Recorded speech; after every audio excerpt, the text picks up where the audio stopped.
CM Siddaramaiah ವಿರುದ್ಧದ ಮೂಡಾ ಕೇಸ್ಗೆ ಸಂಬಂಧಪಟ್ಟಂತೆ April 15ಕ್ಕೆ ಆದೇಶವನ್ನ ಕಾಯ್ದಿರಿಸಿದೆ ಕೋರ್ಟ್. ವಾದ ಪ್ರತಿವಾದವನ್ನ ಆಲಿಸಿ ಕೋರ್ಟ್ ಈಗ ತೀರ್ಪನ್ನ ಕಾಯ್ದಿರಿಸಿದೆ. ಇವತ್ತು ಎರಡು ಕಡೆಯಿಂದ ಕೂಡ ಲೋಕಾಯುಕ್ತ ಮತ್ತು ಇಡಿ ಪರ ವಕೀಲರಿಂದ ವಾದ ಪ್ರತಿವಾದದ ಕಾವು ಜೋರಾಗಿತ್ತು. ಮುಖ್ಯಮಂತ್ರಿಗಳಿಗೆ ಇದು ಟೆನ್ಷನ್ ಇನ್ನೂ ತಪ್ತಾ ಇಲ್ಲ. ಇದು ಯಾವಾಗ ತಾರ್ಕಿಕ ಅಂತ್ಯ ಕಾಣುತ್ತೆ ಅಂತ ಕಾಯ್ತಾ ಇದ್ದಾರೆ. ಯಾಕಂತ ಹೇಳಿದ್ರೆ ಲೋಕಾಯುಕ್ತ ಬಿ ರಿಪೋರ್ಟ್ ಅನ್ನ ಪ್ರಶ್ನಿಸಿ ಕೋರ್ಟ್ಗೆ ಅವರು ಬಿ ರಿಪೋರ್ಟ್ ಹಾಕಿದ್ರು. ಅದನ್ನ ಪ್ರಶ್ನಿಸಿ ಅರ್ಜಿ ಸಲ್ಲಿಸಿತ್ತು ಇಡಿ ಕೋರ್ಟ್ಗೆ. ಜನಪ್ರತಿನಿಧಿಗಳ ವಿಶೇಷ ನ್ಯಾಯಾಲಯದಲ್ಲಿ ಇವತ್ತು ವಾದ ಪ್ರತಿವಾದ ನಡೀತು. ಆದೇಶವನ್ನ 15ನೇ ತಾರೀಕಿಗೆ ಕಾಯ್ದಿರಿಸಲಾಗಿದೆ. ಏನಾಗುತ್ತೆ ಹಾಗಾದ್ರೆ ಆದೇಶ ಏನು ಬರಬಹುದು? ಮುಖ್ಯಮಂತ್ರಿಗಳ ವಿರುದ್ಧ ಮತ್ತೆ ವಿಚಾರಣೆ ನಡೆಯುತ್ತಾ? ಯಾಕಂದ್ರೆ ಸಾಕಷ್ಟು ವಾದವನ್ನ ಇವತ್ತು ಇಡಿ ಪರ ವಕೀಲರು ಮಾಡಿದ್ದಾರೆ.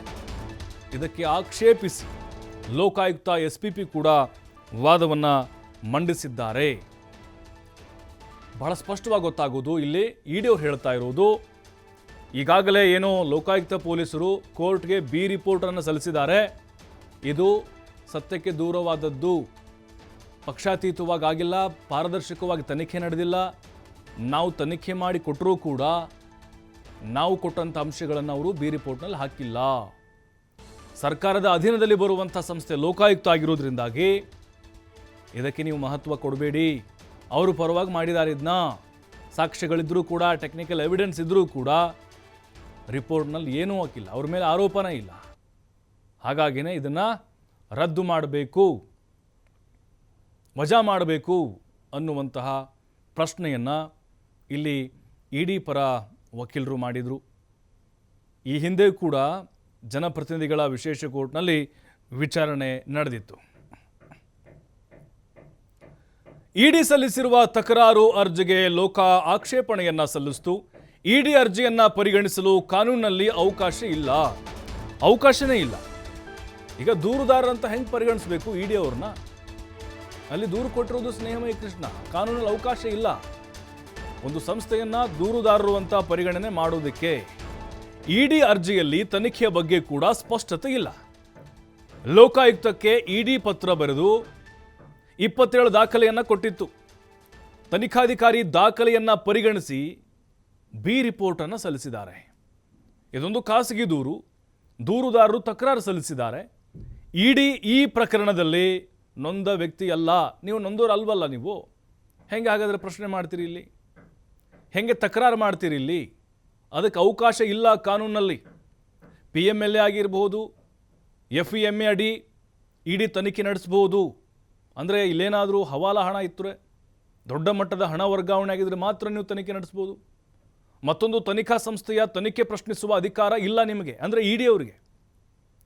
ಲೋಕಾಯುಕ್ತ SPP ವೆಂಕಟೇಶ್ ಅರಬಟ್ಟಿ ಈ ರೀತಿಯಾಗಿ ವಾದವನ್ನು ಮಂಡಿಸಿದರು.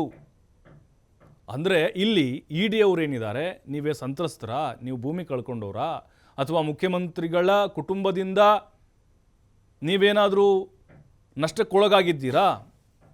ನೀವು ತನಿಖಾ ಸಂಸ್ಥೆ ಕೇಂದ್ರ ಸರ್ಕಾರದ ಅಧೀನದಲ್ಲಿ ಬರುವಂಥವ್ರು ನೀವು. ಹಾಗಾಗಿ ನಿಮಗಿಲ್ಲಿ ಕಾನೂನಾತ್ಮಕವಾಗಿ ಪ್ರಶ್ನೆ ಮಾಡುವ ಅಧಿಕಾರ ಇಲ್ಲ.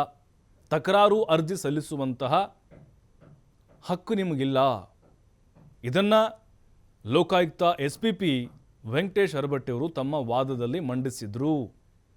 ಈಗ ಇವರು ಇಡಿ ಪರ ವಕೀಲರು ಯಾವ ರೀತಿ ವಾದ ಮಂಡಿಸಿದ್ರು ಅಂತ ಹೇಳಿದ್ರೆ, ಅಲ್ಲಿ ಲೋಕಾಯುಕ್ತ ತನಿಖೆ ಮಾಡಿರೋದಿದೆ ಅಲ್ವಾ, ಅದು ಒಂದು ಆಯಾಮದಲ್ಲಿ ತನಿಖೆ ಮಾಡಿದ್ದಾರೆ. ನಾವು ಸಾಕಷ್ಟು ಅವರಿಗೆ ಕೆಲವು ಸಾಕ್ಷ್ಯಗಳನ್ನು ಕೊಟ್ಟಿದ್ದೇವೆ ನೋಡಿ, 27 ದಾಖಲೆಗಳನ್ನು ಕೊಟ್ಟಿದ್ದೇವೆ, ಟೆಕ್ನಿಕಲ್ ಎವಿಡೆನ್ಸ್ ಕೂಡ ಕೊಟ್ಟಿದ್ದೇವೆ.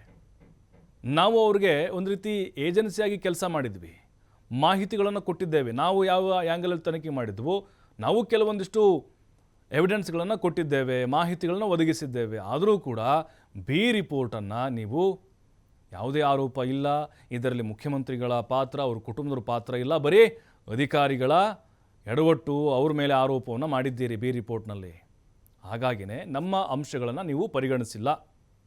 ಇದನ್ನು ಇಡಿ ಪರ ವಕೀಲರು ಕೋರ್ಟ್ ಗಮನಕ್ಕೆ ತರುವಂಥ ಒಂದು ಪ್ರಯತ್ನವನ್ನು ಮಾಡಿದ್ದಾರೆ.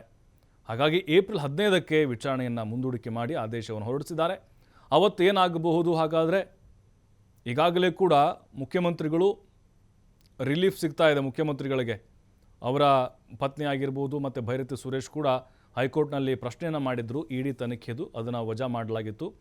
ಹಾಗಾಗಿನೇ ಮುಖ್ಯಮಂತ್ರಿಗಳಿಗೆ ನಿರೀಕ್ಷೆ ಇದೆ ತೀರ್ಪು ನಮ್ಮ ಪರವಾಗಿ ಬರುತ್ತೆ ಅಂತ.